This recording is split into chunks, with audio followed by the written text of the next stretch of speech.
Hi, my name's Brianne. I'm autistic, I have ADHD, my pronouns are she, her, and I once had to speak to Canadian Mounties topless in a provincial park because I had gotten approached by them for doing things in the parking lot of a provincial park trail. I didn't know that. Didn't know that story. Yeah, Oh my. thanks. Hi, I'm Violet. I have ADHD. My pronouns are she, her. And what do you call a bear with no teeth?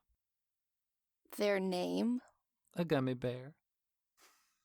That's cute. Yeah. But also their name, Violet. Also their name. I don't know if you could pick up what we're going to talk about just from what we've goofed about so far, then good on you. But today, I'd like to talk about camping. Brianne, are you much of a camper? I don't think we've talked too much about, I've talked about how much I like camping, but I don't think I've really heard you talk much about camping other than that you haven't done it a whole lot. It is not my favorite. Okay. I have not had the best camping experiences. Gotcha. And there's a lot of it where I have lived in Texas most of my life, and the outdoors there is only livable like 2 months out of the year for me and my very delicate constitution. So, yeah, given that combination of things, hiking I very much like. And when I was in university, as they said, in British Columbia, I was like, oh, I'm a hiking person, which I enjoy. So I think if the environment was right, it might change my tune about camping. You know what I mean? Yeah. I think you're like halfway to being a camper. It sounds like. So there's a whole bunch of different ways to camp. The only thing that separates hiking from camping is kind of just the length of time. Like, yeah. That's why I'm like, I think I could be swayed if it was the right people I'm going with. Like, if it was you, James, and the Bups, like it was just the family going. If we had certain comforts that my delicate autistic ass cannot be without. Yeah, I think I could be changed. I'm not in the I hate it camp because camp. I'm not in the I hate it camp because I simply have not done it enough in enough places. Yeah, and that's super fair. And one of the things I'm actually going to touch on here in a little bit is accessibility with camping and like what advances have been made in there, what that looks like, and kind of the statistics therein. When it comes to like what counts as camping, even because some people will say, oh, if you use an RV, you're not really camping, all this stuff. There's so many different definitions of camping, and it's kind of an arbitrary concept in some ways. So it's one of those things that you could put a definition on it, but it's only as true as you want it to be. And I'm sure the linguist in you is going, well, definitions aren't really a thing anyway, so or something to that effect. I think you told me one time. Things can be defined, but there is no such thing as a word, is the thing that pissed you off. Oh, right. Yeah. That's what it was. Yeah. Well, camping, the general, like kind of average definition is the act of staying and sleeping in an outside area for 1 or more days and nights, usually in a tent. Now, the usually in there, I think, is doing a lot of work. But basically, it's just you're outside, however you define outside, for 1 or more days and nights. So you are out there for a day and a night. By a lot of definitions, if you just go out in the woods towards the end of the day, sleep there, pack up the tent and go, they wouldn't call that camping in some regards. I would say it still is, honestly. Usually it's a day or two, usually in a tent. What about tents? You know, what counts as a tent? Because there's a whole bunch of different ways you can have a shelter, right? Because if you build like, you know, a bunch of sticks and reeds and leaves and huddle under that, you've kind of built a tent. But long before becoming a favorite pastime, camping, it was a way of life for a lot of people, a lot of indigenous people especially, and perhaps the most important iconic piece of camping equipment, the tent, or rather the teepee or yurt in some cultures. The tent is basically the modern equivalent of a portable shelter of some kind. Whenever you hear the word tent or teepee or yurt would be included, although it's a different style technically. But all of Yurts those are so cool. Yurts are so cool. I love a yurt. I don't quite understand the construction of a yurt and like how to make it portable and pack it all up. But I think it's similar to like how a circus tent comes down, where there's these huge poles that you take down, and then these big straps of canvas that are all tied together at the ends to make a Yeah, really like big. there's some quotes around portable for that one. Yeah, It's yeah. it's about like a mobile home level of portable they look like from the ones I've seen. Oh, yeah, absolutely. The history of teepees, also fun fact about teepees, they're often incorrectly spelled Teepee. That is actually incorrect. The correct spelling, and if you want to, go with what the indigenous people and how they actually translated it into English, it would be Tipi, a teepee. And that makes sense. Teepees. And then colonizers were like, "What a teepee," and then Yeah, one of just them teepees. chopped up everything we hear. Exactly. Yeah. But teepees have been used probably since the Middle Archaic period, which would be all the way back to 6500 BC up until 200 AD is kind of where they started being used, somewhere in that range. Most of the archaeological evidence dates back to about 2,500 years ago on average, which is really cool to know how far back people were using kind of temporary portable shelters, which honestly, it's not as far back as I thought. I would have thought those would have been used for a long time, but in some of the research that I did, it wasn't until that far back that people really started becoming more nomadic. And before then, people were kind of like, I have my cave and I have my shelter and I stay here and I do my thing. But at that point in history is when people started to become, they started kind of sharing how they move and sharing resources more broadly. So they were able to explore more parts of the world. Let's say, backtrack a little bit. Let's say you don't even know what a teepee is. Let's say you're that kind of camper. You don't even know. A teepee is a conical-shaped dwelling that was designed and refined by various Native American tribes living in the Great Plains of the United States. Similar to the yurt, the teepee was valued both for its ability to be transported and its flexibility in terms of climate and weather. So a yurt is different in that it's not a conical shape. It is a round cylindrical dwelling capped with a conical roof. And those have been Like in a use... booby. Kind of like an angular booby a little bit. But those have been in use at least for the last few thousand years, but those actually originated in Central Asia. Specifically, like Genghis Khan and his horde used them extensively for their shelters while they were traveling. And the yurt was valued very heavily by its native progenitors for its portability, how durable the yurt was, especially if you were to compare and contrast the teepee, and its structural soundness. It's worth mentioning that both the teepee and the yurt are different from a wigwam, which you may have heard that term before, although it's not as frequently used. But a wigwam is actually built out of the same type of materials that a teepee or a yurt would be made out of, but it is actually a permanent structure of Native American origin. That's something that would be a permanent thing. Yeah, and you would maintain it, and it would be very, very big, very large, not meant to be taken apart and moved, essentially. So a wigwam is like a portable... like a building, essentially, if you were to compare. So that's the origin of tents as we know them. But how do we get to where we are now? Well, in 1855, a U.S. Army officer modeled his, what he called a bell tent, after a Native American teepee, and he used canvas instead of buffalo hides. Now, it's contested as to who exactly this soldier was, and the veracity of that story is not confirmed entirely. But that is the rumor, is that at some point around 1855, an Army officer, basically they saw a teepee and were like, I can make this out of a pole and some canvas instead of buffalo hides. And it was very successful, actually. In 1911, the first Boy Scout handbook is published, and it shows 10 different types of tents that can be made out of the same type of materials that you would make a teepee with. 1945, we end World War II. And the post-war economic boom sends Americans to camping retailers and war surplus stores where they purchase thousands of tents of all types before heading off to go camping. So one thing I don't know if you knew about Boy Scouts and scouting and the whole like outdoor naturalist sort of surge of that era in general. Mm-hmm.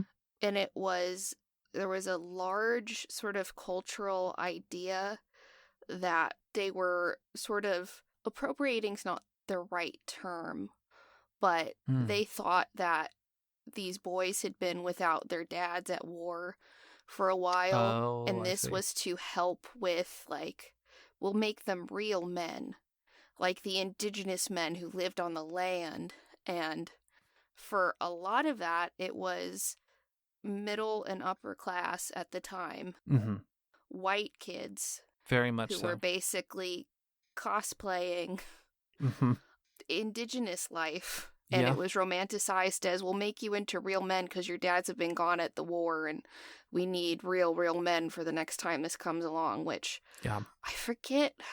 God, what book was I reading? If I remember what book I was reading about that whole cultural exchange in, I'll have to put it in the show details. But anyway, that's just interesting to see that the tent sales and stuff are reflected in that as well. Yeah, absolutely. And that's a really good thing to mention too. And it's worth noting, in my research, there was very little, frustratingly little credit given to Native Americans for literally having invented the teepee and all sorts of things in that regard. And like, it is, and that's the thing, like, it is an engineering marvel to be able to consider all of that stuff. Absolutely. And without modern tools, like, all credit to the indigenous people who invented this first. I hate that they didn't do that, but like... Oh, absolutely. A number of the things that are involved in camping come from Native American culture. And even down to like in the Boy Scouts, there's a lot of cultural appropriation, I feel like is appropriate to say there. When you go from Cub Scouts up to Boy Scouts, the in between there, or I think even below, or no, it's before Cub Scouts, I think, is Webelos, or it might be, I forget. But there's a group called Webelos that's like a subset of the Boy Scouts where it's like, it's all meant to be like based off of a lot of Native American terminology, but it's just fake made up words that sound like indigenous language, which is really frustrating. And Jesus Christ, like Star Trek Voyager. Yeah. Did you know about that? No, I didn't know about that. They hired someone to be their consultant for Chakotay, the Native American character, but the consultant lied, was not indigenous, and just literally made stuff up for this network show. So Chakotay does a bunch of nonsense that is supposed to, that they thought was, this is researched. Yeah. But anyway, it sounds like Webelos hired the same dude they hired for Star Trek Voyager. Exactly. I haven't done a ton of research into Webelos, and it may be better nowadays. They may have more indigenous involvement in it, but when I was in it, from what I recall, I don't think so. But yeah, that's a bit of a tangent again there. But in terms of the history of tents, I'll be really brief there. But basically, the first like fast to set up commercial tent was made in 1959 by the tent maker Eureka, with an exclamation point.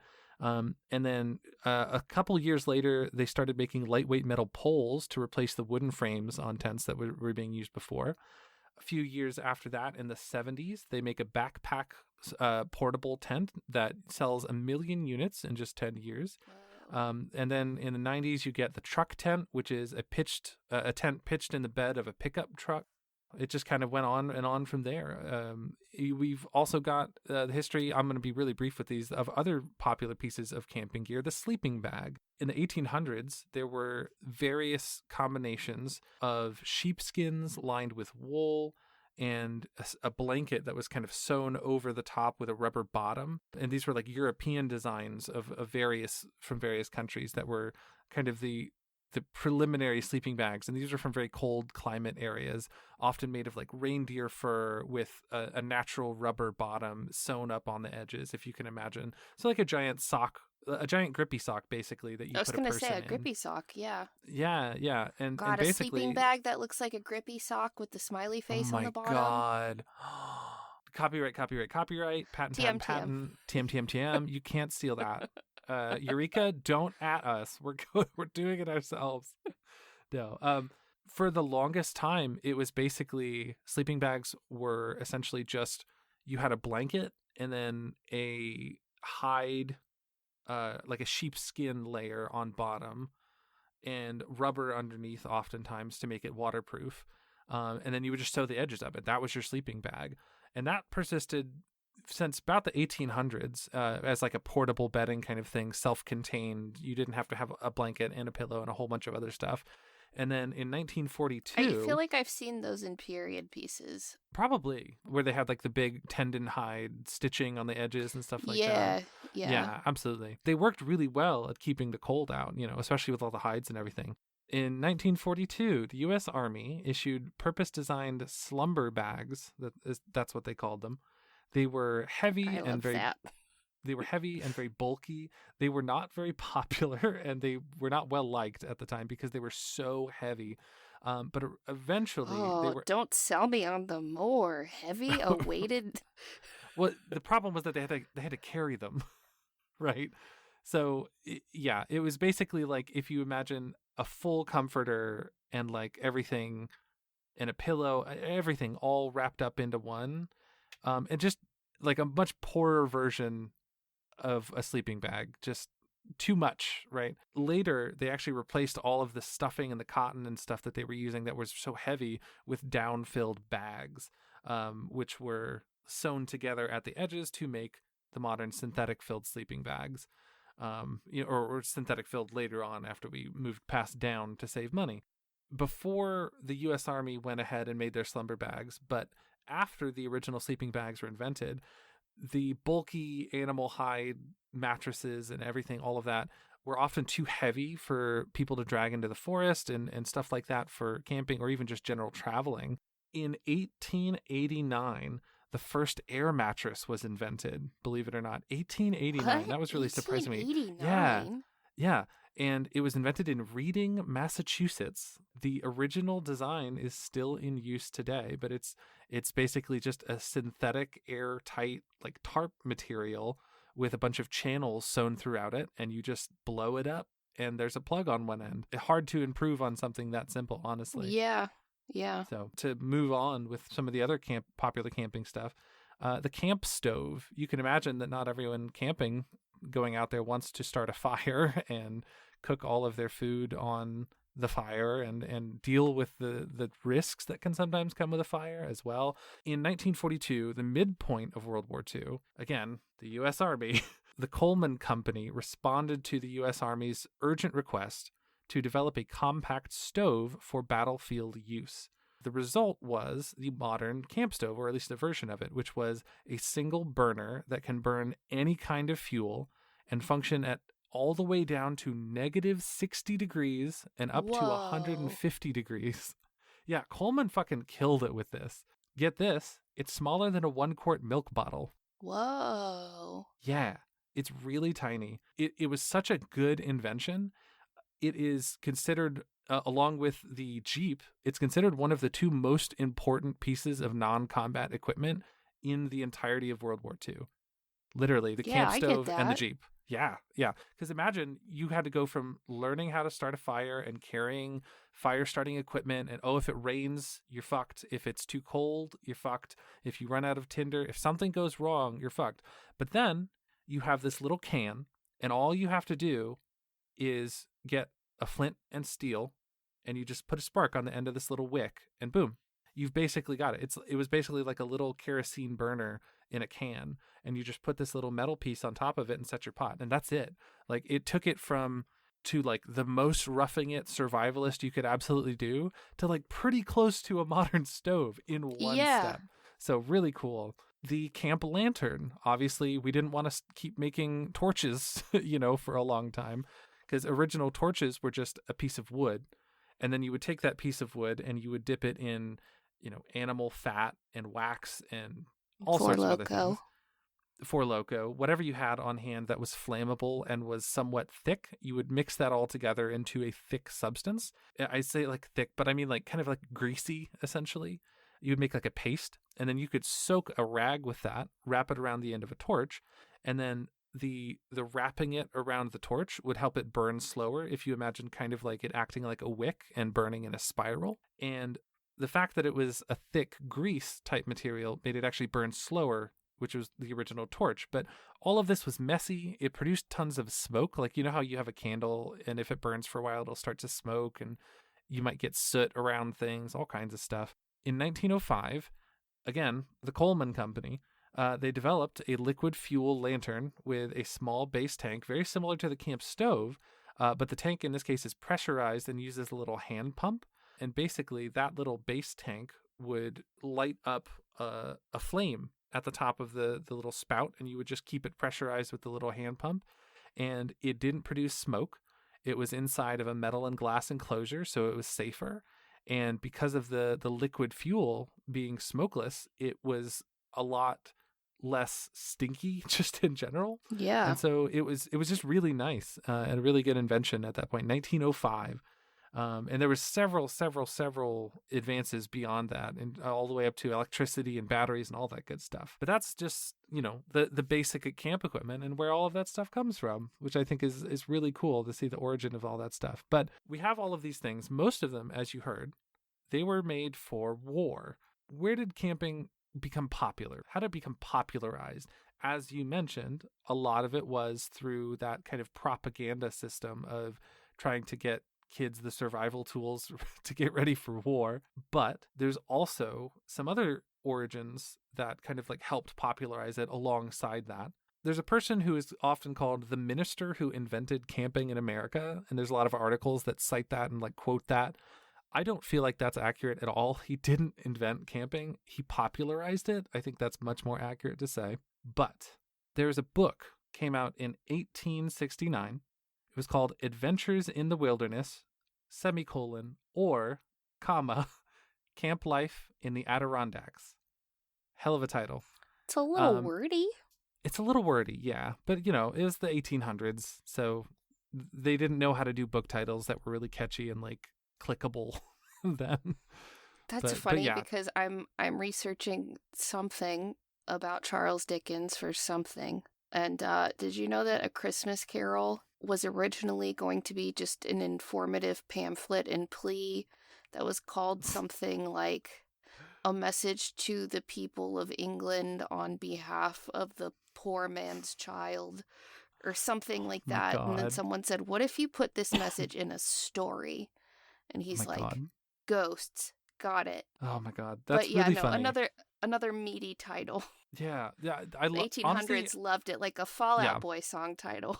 Exactly. Yeah. The 1800s loved their long titles. And I am a fan of those long titles as well. Personally, I think I would have just gone with Camp Life in the Adirondacks. But it was written by a young minister named William H. Murray. And that's the thing. I've seen it in some places where it's William H. Murray and William H. Murray. I'm just going to go with William Murray just to avoid that confusion. I don't know if he had two middle names or not. But if you say William H., my brain fills in William H. Macy. So Will Murray's so probably good.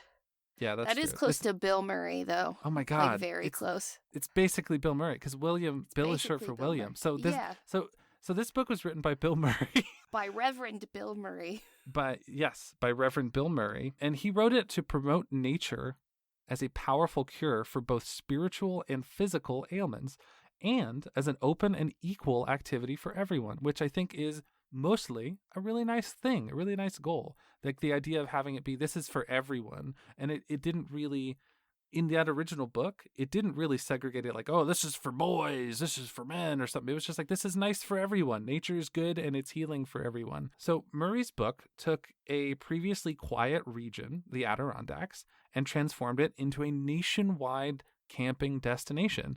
It gave Americans a new, reassuring form of leisure.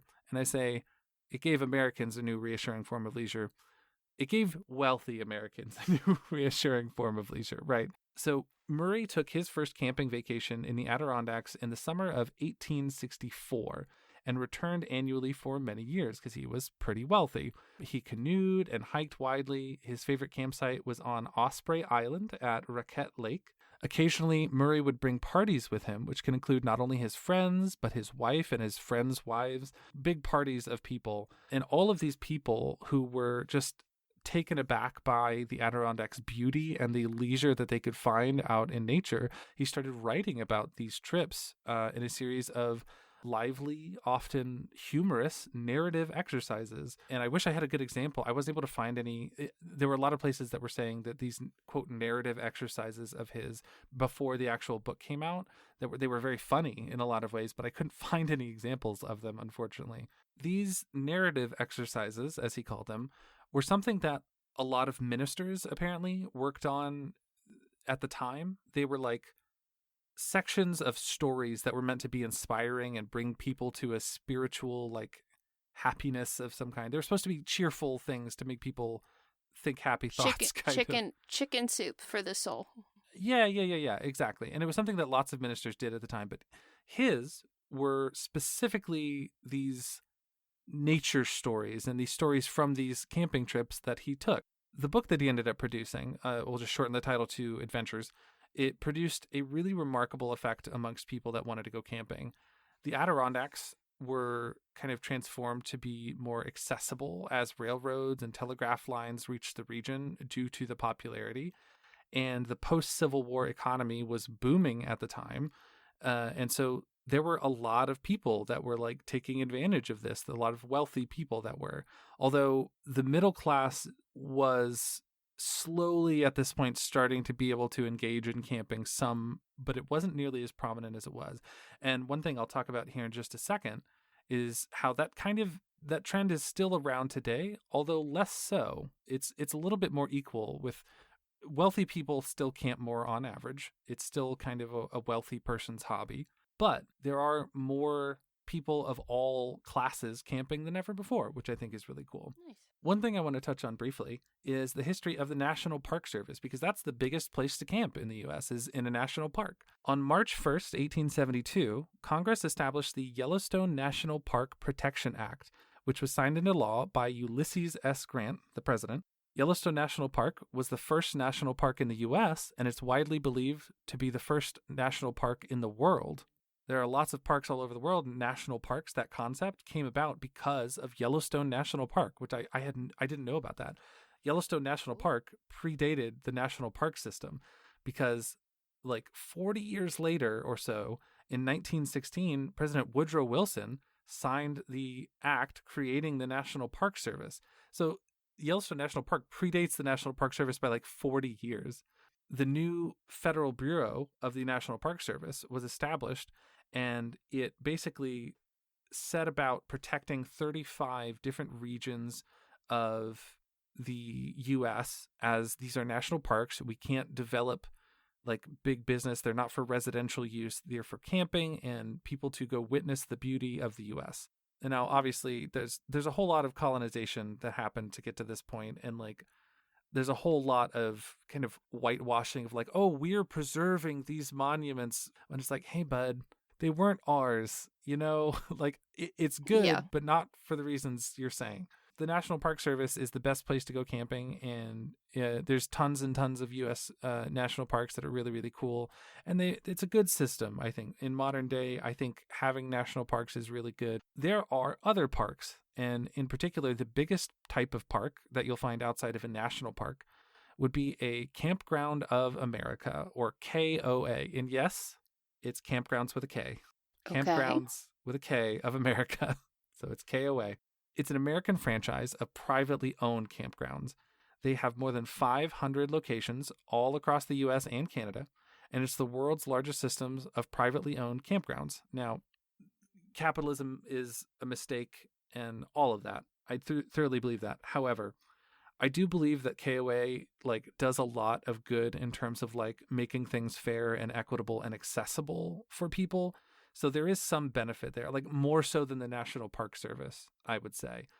A lot of these private parks, there's an incentive. There's a monetary incentive for them to make these places accessible so that more people can go camping. They're part of what's called the outdoor hospitality market. It's a broad term, and it expands across all sorts of like sectors of hospitality in terms of like hotels and things like that. The KOA releases what they call a North American camping report every year, which I think is really cool because it has a ton of statistics on camping and like who goes camping, when do they go camping, how do they go camping, all of it. And it is a little bit biased because it's really only data that they are able to gather as a privately owned campground. So all of this that I'm saying, you know, they're the largest privately owned campground in the world, business, I guess. They have a bias, and it's worth mentioning that. But they do have a lot of data as well. one of the things that they talk about in the North American Camping Report is accessibility. It's a huge consideration for the outdoor hospitality market. And nearly 3/4, 75% of campers say that there are impediments to camping in most areas, like most campgrounds in general, not just KOA campgrounds, that cause them to camp less often due to accessibility. There are tons of things that need to be considered when you're making camping accessible. So the report says that 4 in 10 campers suggest that they have at least some level of difficulty walking or climbing stairs. And yet, almost every campground has stairs of some kind in it, whether to access beach, access a park, access even just the campground itself. There are a whole bunch of issues with accessibility when it comes to camping that are being worked on, and they're being talked about in part due to the research and the information that KOA is gathering. It's worth mentioning that there are, amongst the people that go camping at KOA, something to like 40% of them view camping as more accessible than other outdoor activities or travel. Like flying on a plane can be really, really difficult for someone who uses a wheelchair, for example. There are campgrounds that are more accessible than others, obviously. And in terms of accessibility, there's also to consider racism, because that actually plays a big factor in camping, right? Because when it comes to camping, as you mentioned earlier, it was primarily a white, wealthy thing to do early on. So now when it's more accessible to people, I really think being mixed ethnicity and being raised by the non-white part of my family, I truly believe that's why camping didn't really come up. If I did go camping, it was with friends, white friends. And I think absolutely that makes a lot of sense, because experiences with racism or bigotry while in the outdoors represent huge barriers to camping, and 6 out of 10 Black campers and close to half of Hispanic and Asian American campers have experienced instances of feeling uncomfortable or unsafe while in the outdoors, not due to bears, but due to how people are treating them due to their ethnicity. And you'd think it would be the bears. I believe it. Literally, 60% of Black campers. I mean, like, that's such a huge percentage. It's so frustrating, you know. The sad part is that they did even more research, and they found that 46% of the people that experienced these things said they wouldn't camp anymore because of it, which is understandable. But it's also heartbreaking, because I love camping. Yeah. But I'm also white, so, like, I have that privilege, and it's, I wish people weren't shitty. But yeah, as far as disability accessibility too, like being high risk for COVID and no one taking mitigations, like I've considered camping stuff more, especially since we moved to Minnesota. Yeah. And because that is a way more accessible vacation for us now than anything else would have been. And you're not the only one who thought that, actually. Prior to the onset of COVID, the average growth rate between 2015 and 2019 of campers was estimated in that 4-year span at 2 million new camper households each year. So that would be 8 million over the course of that 4 year. They were expecting 8 million new camping households. In fact, the actual number of new camper households ended up trending downward prior to 2020. So their estimate of like 8 million new camper households was so far below what they were guessing it was going to be. It was trending downwards, which was kind of sad. But when the COVID pandemic hit, suddenly 10 million new households in 2020 alone went camping. That figure was almost equal to the previous 5 years of new campers combined. And the latest results from their surveys indicate that the new rate of campers households is slowing, but it's still well above the pre-2020 period of time there, which I think is really cool. It's like obviously COVID is bad, but I think a lot of the people that were social distancing said, hey, there's no better place to social distance than out in the woods, you know, which is very true. And I think it's a really good thing. And I'm glad that it introduced a lot of people to camping. I also have some like little camping statistics here. Oh, and I forgot. I had a whole bunch of camping jokes prepared, and I forgot to throw them in. I got so sidetracked, but I have another one here. Let me see. Oh yeah. What kind of bagels do all campers love to eat?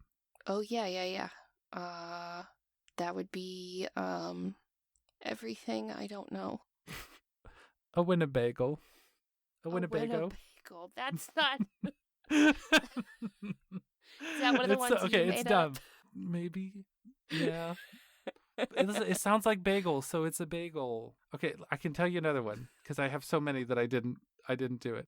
Let me see here. I have a list of them. I wrote them down. How do trees get on the internet? Um, Ethernet cable. They log in. They log Oh in. my god. All right, I got one more, and you're gonna love this one. How can you tell if a tree is a dogwood tree? Is bark? Is It's it its bark. bark? Exactly. It's Yes. bark. By its bark. Correct. By its bark. That's how you can tell a tree is a dogwood tree. Is a dogwood tree by its bark. Anyway, I'll spare y'all more terrible jokes, and I'll give you some fun facts about camping. Some little statistics here. The average camping trip in the U.S. and Canada, and this is going to sound wild, 9.4 days average. I don't know about you. Excuse me? 9.4 days. I think somehow that number has been skewed by really long rich people sabbaticals or whatever. Because personally, my longest camping trip is 7 days. So 9.4 days seems wild, but that in the US and Canada, that is the average duration of a camping trip. The average camping trip in 2022 cost $128 per day, though this may be heavily skewed upwards by extremely wealthy families and the boom in glamping among the elite. Are you familiar with glamping or the term glamping? Yes, I am, and I already know I think that might be my body's preferred choice for. Yeah, honestly, glamping is often used as like a joke or like a derogatory term. Oh, they're not camping, they're glamping. In a lot of ways, it's very gatekeepy kind of language, but frankly, like it's basically just you're less uncomfortable but still camping. Now there's levels of it where you're not really camping, where you're in a hotel by a forest. Like, I wouldn't call that camping, you know. No, that's forest hotel. Yeah, if you're renting a cabin and it has hot water and it has, you know, full plumbing and central AC, you're still camping. All right, you're in a cabin out in the woods. You can go experience nature. That's still camping. Even if it's glamping, you're camping, and that's a good thing. To that end, roughly 70% of people in 2022 reported that camping helped them relax, helped them improve their relationships with the people that they camped with, and it helped their emotional well-being, which I think is really nice. Would you care to guess what the most popular camping activity is? Fucking. The most popular camping activity that KOA is going to write down. But yeah, aside from fucking. Oh. Yeah. Oh, I've got the top three okay. here. I've got the top three, yeah. And they can't put fucking, even though everyone knows. But yeah, let's say you're on Family Feud. You got to guess the most popular camping activities. If I'm on Family Feud, I'm going to give the most distressing thing I can, random way to say fucking I can to Steve Harvey, like, poking the preacher. And Steve's gonna go, oh, and then it's gonna be up there, and then he's gonna do that face. Yeah, and it's gonna do the slow zoom on his face with his mouth open. My Peter. Yeah, exactly. No, but the most but what does KOA popular think it is? Yeah, according cooking? to KOA. Sorry, cooking? Yeah, would cooking be one? Cooking wasn't on the list, actually. So when I say activities, I think what they were referring to was like pastimes, because cooking is something that you would do to, like, you know, you got to eat on a camping trip. So I don't think they considered that in their research. Although there is something to be said. There's like, it's a different type of camping, because when you're camping outdoors, you got to consider elevation and all kinds of stuff. But the most popular camping activity, according to KOA in 2022, was fishing. Oddly enough, I wouldn't have guessed that, frankly. Oh. And that is above canoeing and kayaking, and hiking is number 3. Why is that 3? Fishing didn't even register to me, because like I don't want to do that at all. So yeah. My guess was hiking as well, and that was number 3. So in 2022, 46% of campers. Oh, sorry. Go ahead. I was gonna say my top 3 camping activities. Mm-hmm. As someone who's only been camping a handful of times and has gotten to do none of these things on a camping trip. Mm-hmm. Fucking, smoking. Yes. Maybe doing some shrooms. Okay. Hey, and I'm KOA, just going to say a note right can here. Take my responses. Yeah. What? I'll write to KOA and let them know that that's what they need to be is the most popular, that they've done their data wrong. Doing mushrooms out in the woods would be cool. Just don't do it at night. I feel like that'd be scary. Yeah, no, I don't think I would enjoy that. Would you care to guess what percentage of campers were white in 2022? 77%. Pretty close. 61%. Wow. Less than I thought. Pretty close, honestly. Less than I thought, too. When I was kind of reading through this, I was like, I would guess like 70%. And no, 61%, which I think really kind of goes to show, despite the difficulties that people that are non-white face with camping, they're still camping, which is good. I'm glad. Another good thing about camping is that it helps the local communities. When people go camping in an area, all of the small towns that they pass along the way and all of the small towns near the campgrounds, they benefit from that. And to that end, campers spent $52 billion in local campground communities in 2022, which I think is wonderful. Money that they spent not at KOA. I have a little bit more info here. Camping in the U.S. is a bit different than it is in other parts of the world because the U.S. does not have a right to roam law of any kind. Yeah. Right? Yeah, no. So we hate trespassing here. Exactly. So if you're not familiar with the right to roam, it goes by a number of different names because the concept is enacted in several different countries under many different names, but it's often called the right to roam, also called right of public access, freedom to roam, right to roam, all of those. It's a widely recognized concept that is very popular in Nordic countries like Norway, Sweden, Finland, and Iceland. And it's also there in modified rules in Scotland, Austria, Czech Republic, and Switzerland, as well as some parts of the UK. Although the names and specifics vary by country, the concept is the same, which is the general public is granted non-motorized access to private lands for responsible recreational use. So, for example, in the U.S., let's say you have a big old farm, you've got 100 acres, and you're going to go see Winnie the Pooh in the 100-acre wood, but it's private. You can't just walk in there. You've got the no trespassing signs, and if you go in there, they could shoot you dead, and they'd be within their right to do so. In places like Norway, Sweden, Finland, Iceland, etc., you can have private land. You can have 100 acres, and people are allowed to walk across that, even camp on that for a night or two. One may travel by foot, ski, horse, bike, or boat through privately owned lands, as well as forage and sometimes fish on uncultivated lands without the landowner's permission. And they can do so for 1 or 2 nights, generally.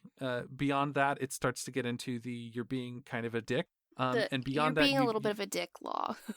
Yeah, exactly. Users must refrain from making too much noise. That is written into the law in almost all of these. And economic pursuits such as hunting, logging, and selling foraged goods, any activities that may destroy the land, etc., like fires, usually not allowed, which I think is nice. I didn't realize, because one of the things when I first heard about this was, well, what if you are doing this, you start a fire, and it gets out of hand, and you start a wildfire on private land, on that land that someone owns, and now it's like a whole thing, right? Most of these laws say, no, you can't start a fire. You have to use a camp stove, which I think is nice. It's like, that's a good compromise, I think. Yeah, with all of those sort of caveats to the right to roam thing, I'd be like, hell yeah. No, under those circumstances, if I had a bunch of property, like, all right, have a good one. And just like, thanks for stopping by. Yeah, exactly. And you can, as long as you basically stay away from like the owner's home or any gardens or agricultural areas, specifically 200 to 300 feet away, you're good. There's nothing they can do. Even if they don't want you there, they can't kick you out or call the cops on you. They can ask you to leave. But after like 2 or 3 nights, they could call the cops on you in theory. But if you've only been there a day, you're just passing through, whatever, they can't even ask you to leave. You say, I have a right to roam, which I think is really cool. And it kind of changes the dynamic of camping. Lastly, I want to talk about why camp? Why do people camp? Physical activity in nature has often been associated with a lot of positive benefits, such as enhanced mood, improvements in attentional capacity and cognitive capacity, Physical activities such as cycling, conservation activities like planting trees and things like that. There's a lot of research to suggest that leads to significant improvements in self-esteem and total mood disturbance, which is a statistic I heard thrown around a lot in my research here, which is basically to say how even-tempered are you? How often do you feel like your mood is swinging around? Never. Outdoors seems to minimize that. Yeah, no, me? Never. Don't even accuse me of that. Me? Never. There was a study comparing a 15-minute walk in a nature setting compared to a 15-minute walk in an urban setting. And emotional well-being was basically shown to be enhanced by exposure to actual nature compared to urban settings. And I'm going to link the study in my notes and everything here. But it was a government-backed study basically saying, does exposure to actual real nature help people? And it seems to, like in just a 15-minute walk in a natural setting seems to improve people's mood. If you ask that government study, what are the reasons that you might camp? You would say, well, there's tradition. There's a long history of camping. And then there's exploring nature, just learning what is around you outside of the building that you're in.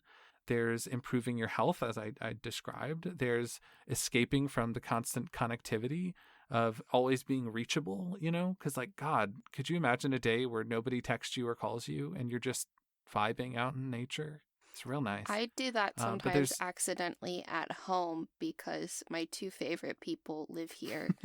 And then I put my phone on Do Not Disturb and go, oh, fuck, I haven't looked at this.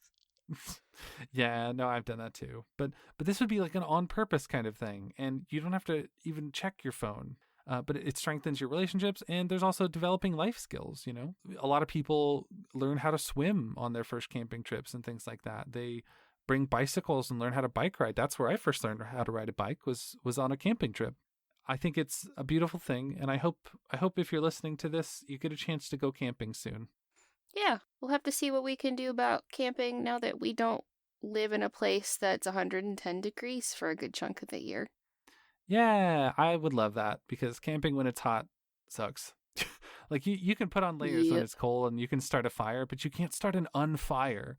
You know what I mean? Yeah, and I if you could, I would be an expert at it. Oh my God, I would. There's probably some physicist out there going, well, actually, if you mix these chemicals... Technically, it's not called unfire. Yeah, technically, it's an exothermic reaction of my balls or something like that. But anyway... go camping, get out in nature, go touch grass, people. Kiss a bear straight on the mouth. Just do Kiss it. a bear. We're doing a Bim Bam ending. Kiss a bear straight on the mouth, straight on the lips. Kiss your bear dad square on the lips. Hey, would you like, before we end this, would you like one more camping joke? Okay. One more, just one more. When a frog goes camping, what kind of shoes do they wear? Ribbit? Open-toed shoes? What? Open-toed shoes? Because they're a frog? That's a toad, not a frog! But it's a joke. It's open-toed shoes. Okay. Can I do one more joke then? A better one? Okay. All right, let me look through my list here. Here we go. What do you call vegetables that go camping? Wait, did I already say this one? No. I have so many. Yeah, okay. What do you call vegetables that go camping?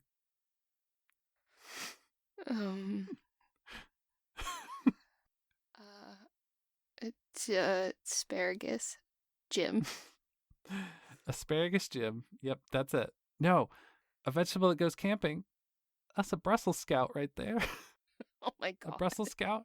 It's a Brussels sprout. It has to be illegal. It has to be illegal because there's no possible way for you to ever be a dad, and you can't tell this many dad jokes. They'll take you away. That's all right. I'll save them for the listeners.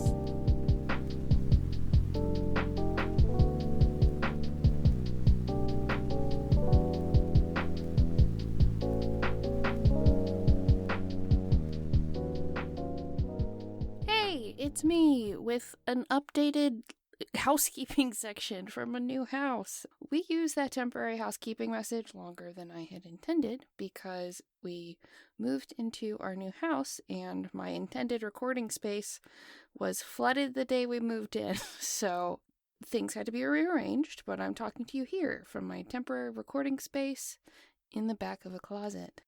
So if you want to support Infodumpies and Mixnomer as a whole, make sure you're subscribed to the show on your podcatcher of choice. This helps us move up in the charts, and we tend to get recommended to more people, and it's a way that you just do something once and don't think about it, and you're helping us. If you want to support us even more, please tell folks about the show, or both of our shows, or just us in general. We don't pay for advertising, and we grow entirely by word of mouth. So when you share about the show in your favorite related subreddit or Discord server or Facebook group or wherever you like to haunt the internet, that helps us immensely. If you're in a place to support us monetarily, make sure you check out the link in our show details to the Mixnomer Patreon page. At just $1 a month, at the first tier, you get to join our Discord server where we do fun stuff, like have streams where we play Jackbox games is probably the most popular because we have the same sense of humor, it seems, and we find a lot of the same things funny, and it's just a very good time had by all. There's also bonus material from the shows at any of the levels, including any notes we make for Infodumpies, and at certain levels you get a shout out, like our friends Randy Lovings, Rachel Rachelson, Sewing Seraph, B. Trossler, Helen Clifford, M. Mosen, Lucy, and Nicole Valdivieso. If you want to see what Violet and I are up to on the interwebs, check out the show notes and you can find our social media handles and go see what we're hollering about on the internet. But that's all I've got for you this time, buds. Clever sign off. Clever sign off. Maybe that's just what I do every time, is say clever sign off.